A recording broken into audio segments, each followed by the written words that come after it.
2023 is gone and away, but we still have unfinished business, courtesy of Haolonggood, introducing the Megaraptor.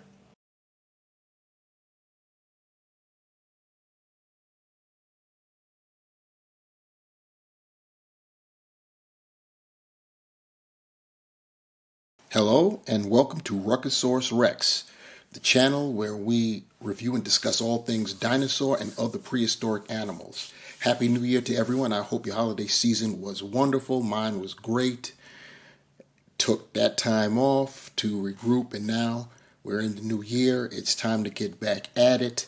I still had some unfinished business, leftover figures from 2023, from Haolonggood and from PNSO, and I will address all of those models in the coming days before we get started with our 2024. So without further ado, you see what we got going on with the packaging. This is another offering from Haolonggood. You guys have seen it already because it's been out for a minute. We're talking about the Megaraptor, and I've had this for a minute, but because the holiday season got in the way, and I did not record as much as I normally do, and just basically, sporadic recording took time off. But here, holidays are behind us, and it's time to get back in it. And we've got the Megaraptor right here. Megaraptor is, of course, a theropod. It was originally thought to be of the raptor family. Thought it was going to a giant, a larger sized dromaeosaur, but of course that is not the case. You can look at what we got here on the packaging, and you could tell that that's not what's going on here. It was thought to have been like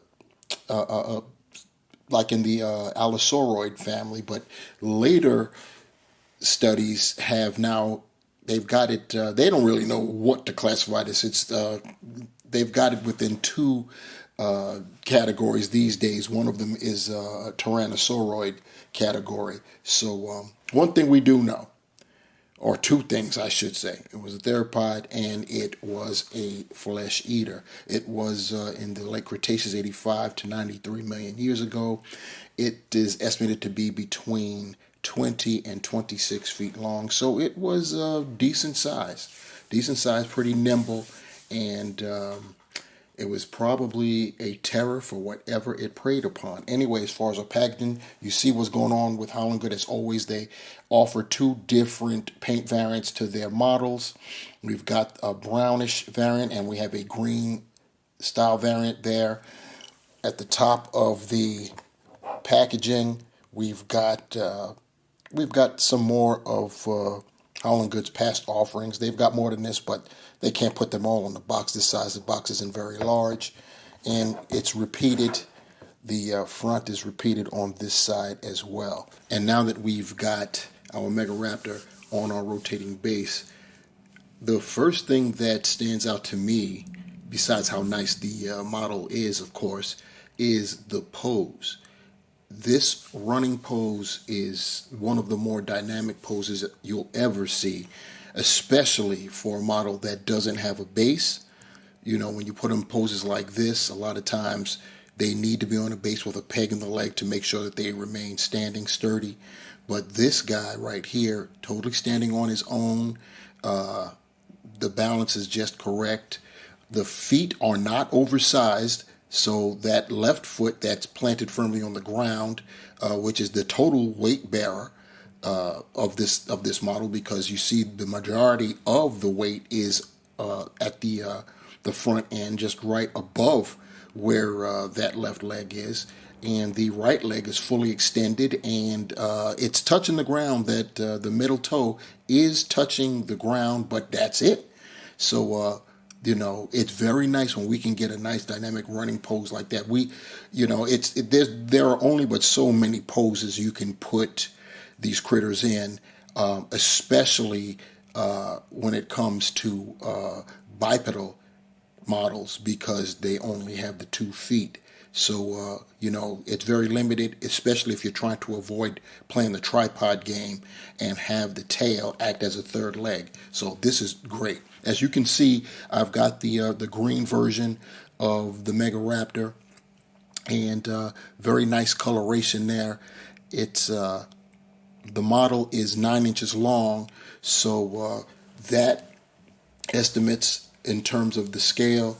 It is representing a 26-foot long animal, which is right there at the upper range of that 135, because Megaraptor, as I stated previously, was estimated to be from 20 to 26 feet long.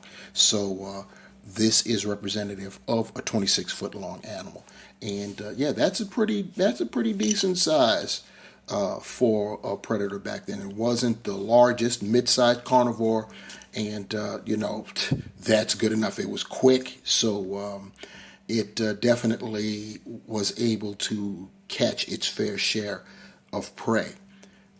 So anyhow, let's get a closer look at our Megaraptor. All right, we've got our Megaraptor up close, and once again, I've got the green edition of this model, and just starting from the head and working our way down, you see that the head is pointed slightly upward. I think Haolonggood, their past few theropods, some of them have had that kind of looking up kind of pose, and I think Haolonggood has been taking its cues from certain birds, how they walk. They don't really look at like 3 or 9 o'clock. They look slightly above that a little bit, especially when they're strutting. So I think they've taken that, and that's pretty cool. You have to try to imagine what these animals did, how they acted, how they moved, etc. And I think that's a good adaptation to have included with these models. Anyway, as far as our Megaraptor is concerned, this is, of course, a theropod, so you know the basic scheme. Looking at the snout, we've got, well, for one, let's just say that we're lipped. Haolonggood gave our Megaraptor lips this go round, so that's pretty cool. Looking at the eye, Haolonggood has also been giving us blue eyes with black pupils with its models, and you're going to get that on both sides there. Very nice visage looking forward. Pretty cool. I like that. It's got, like I said, it's got that green basic hue. You look at the top there, we've got some brown at the top, just above the crest, and going right down the spinal column, and catching those spines there with some brown. And it fades and then darkens as you go down. We have wrinkles here, but then the wrinkles go away, some darker kinds of like striping and then patching there as we get there to the like the top of the portion of the back that's over the belly. Then we get those spines again, going back down, still maintaining the brown, and then that color basically tapers off. And then we'll hit that when we get to what it tapers off into. Turning around, we've got the throat area, we get lighter colored. The sides there, we get some light white grayish striping there along the neck. And you have the throat there, pretty thick kind of throat for this nimble of an animal.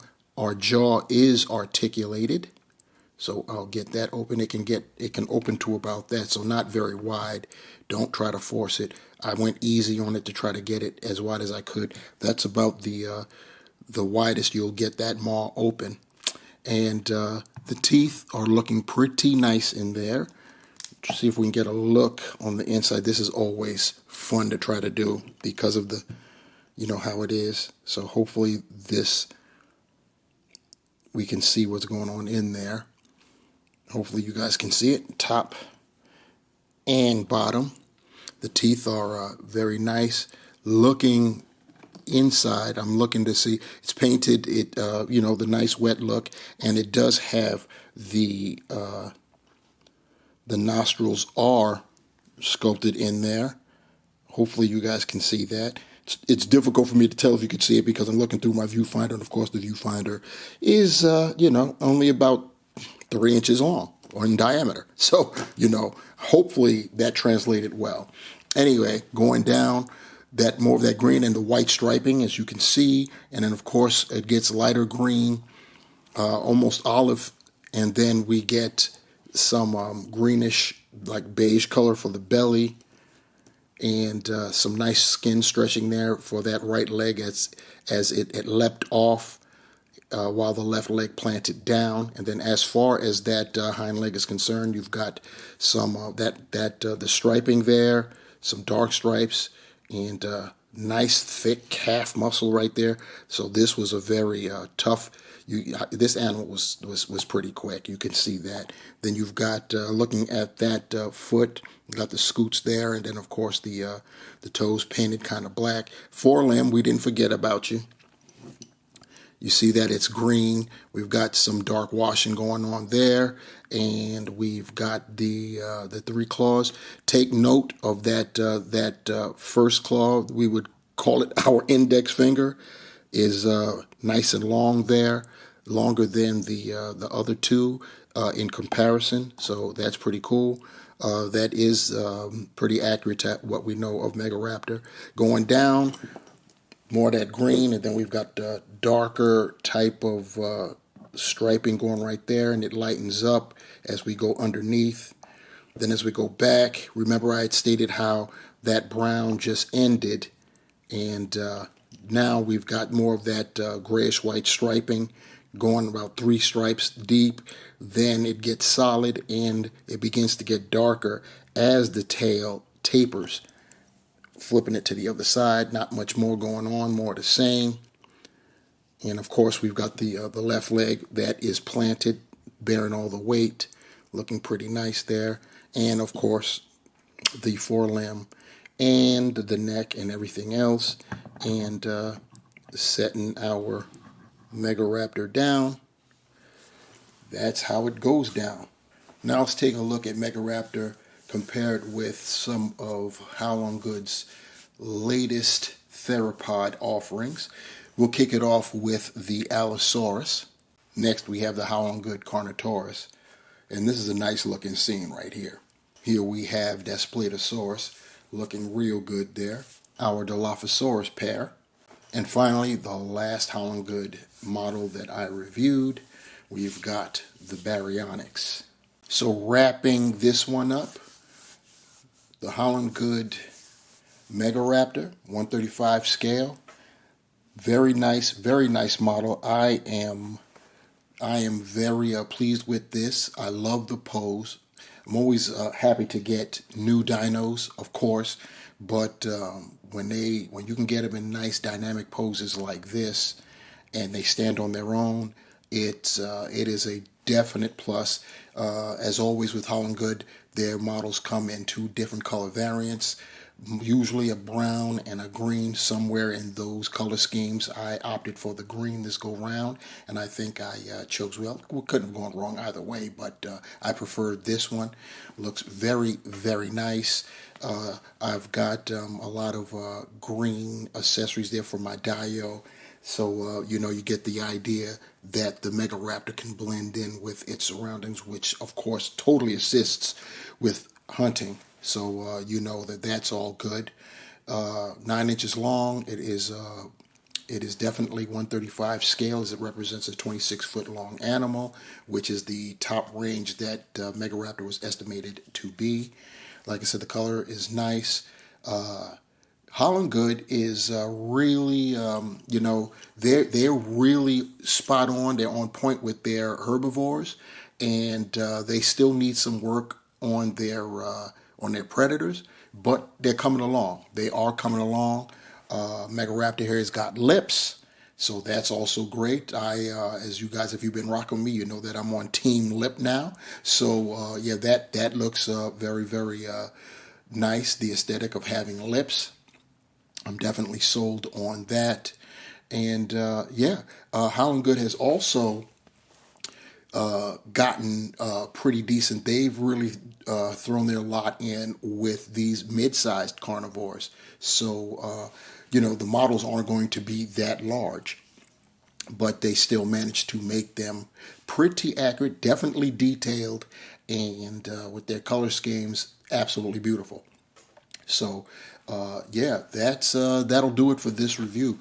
Like the video if you did like the video. Leave comments below. What do you think about the Megaraptor? Haolonggood? What do you think about how they're coming along with their theropods? And just in general, the company in general, they're pumping them out. That's for sure. It's getting more and more difficult to keep up with them. Definitely subscribe to the channel if you have not done so. As I told you, I'm playing catch up with some of these models that have been out already, and then we'll kick off our 2024 with fresh stuff for sure. Leave comments below, subscribe, thumbs up or down, like it, and if you want to be notified for when I upload another video, hit that notification bell that is down there and notified you shall be. This is Ruckosaurus Rex, and we've been looking at the Haolonggood Megaraptor. Thanks, guys.